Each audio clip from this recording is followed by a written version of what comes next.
এই যে আমাদের এগনিস্টে যে গসিপ হতো, প্রচার হতো, বা আমাদের কর্মসূচিগুলো মানুষের কাছে তুলে ধরার জন্য কোনো দলীয় মাধ্যমই ছিল না।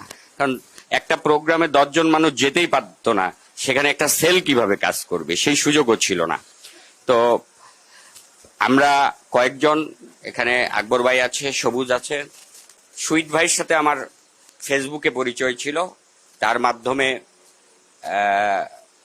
আপনার সবুজের সাথে পরিচয়, পাবনা প্রচার দলের যাত্রা শুরু, এবং এটি খুব ভালোভাবে এগিয়েছে, খুব ভালো প্রচার করেছে, খুব ভালো আপনার সাপ্লিমেন্টারি ন্যারেটিভ প্রচার যেটাকে বলে সেটা করতে সক্ষম হয়েছে। বাংলাদেশের যে কয়েকটি জেলা আছে তার মধ্যে পাবনা একটি, সেটিরও আমি মনে করি যে সেটিরও গুরুত্বপূর্ণ অবদান হাবিব ভাই।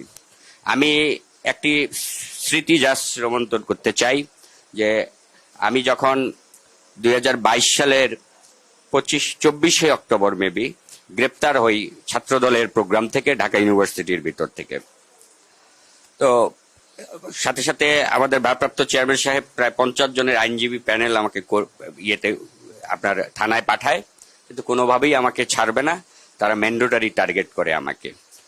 এরপর থেকে দেখি যে অনেকে আর ভয়ে আমার মুক্তি বা অন্যান্য বিষয়ে কেউ কোনো কথা বলছে না, বা আমাকে ট্রেসও করতে পারছে না, আমি কারোর সাথে যোগাযোগ করতে পারছি না। পরের দিনেই আমি জেলখানায় গিয়ে দেখি যে এসএ টিভির একটি টক শোতে হাবিব ভাই বলতেছে, চ্যানেল 9 বা চ্যানেল আই, জেলখানায় গিয়ে আমি দেখি যে হাবিব ভাই বলতেছে আমার মুক্তির দাবিতে, শো শুরুর। তো আমি সেদিন থেকে মনে প্রাণে একটি বিষয় অনুধাবন করি, এখন পর্যন্ত করি, যেখানে হাবিব ভাইয়ের কাছে থাকি, দূরে থাকি, বা সামনে থাকি, পেছনে থাকি, যে এই মানুষটি আমার জীবনের জন্য একটি আশীর্বাদ। তো আমি আর এখানে কোনো রাজনৈতিক বক্তব্য দিব না। সেটা তো দেখেছি, মানে জাতীয় পর্যায়ে উনি সেইটি শুরু করেছেন। তিনি দেশের সংস্কার এসেছেন, দেশের জন্য যুদ্ধ করেছেন, গণতন্ত্রের জন্য যুদ্ধ করেছেন, এবং এক সময় নিজ রাজনৈতিক দলের বিরুদ্ধেও আপোষ করেননি, সেই সংগ্রাম তিনি করেছেন। আজকে আমি পাবনায় অনেক জায়গায় ঘুরলাম, এই জনপদের যে অবস্থা, বিশেষ করে রাস্তাঘাটের যে অবস্থা, খুবই করুণ। আমরা আশা করি এখানে তুহিন ভাই তো আছেনই, হাবিব ভাইকেও আমরা সংসদে দেখব, এবং তিনি একটি গুরুত্বপূর্ণ সরকারের দায়িত্ব পালন করবেন, এই এলাকার উন্নয়নে তিনি যুদ্ধ শুরু করবেন। এবং আমাদের আশা, জাতির যেভাবে তিনি জাতিকে দিক নির্দেশনা দিয়েছেন, বিভিন্ন আন্দোলনে তিনি যেভাবে নিজেকে প্রস্ফুটিত করেছেন, মানুষের পক্ষে দাঁড়িয়েছেন, পাবনাবাসীর প্রতিনিধিত্ব করেছেন, আপনাদের উন্নয়নের মাধ্যমেই তিনি চিরস্মরণীয় হয়ে থাকবেন, এইটুকু বিশ্বাস আমি করি। আর এখন তো বিএনপি সুসময়, অনেক সেল হয়েছে, অনেক সংগঠন হয়েছে, তারপর প্রচার দল তার নিজ গতিতে কাজ করছে। এখানে পাবনাকে আমরা আরো স্ট্রংলি চাই, কারণ আমরা প্রচার দলের যে 4-5 জন অভিভাবক আছে তার মধ্যে হাবিব ভাই একজন। উনি আমাদের সেন্ট্রাল সকল কর্মসূচিতেই কিন্তু উনাকে কখনো দাওয়াত দিতে হয় না, উনি খবরটা পেলেই আমাদের কাছে চলে আসেন, ছুটে আসেন।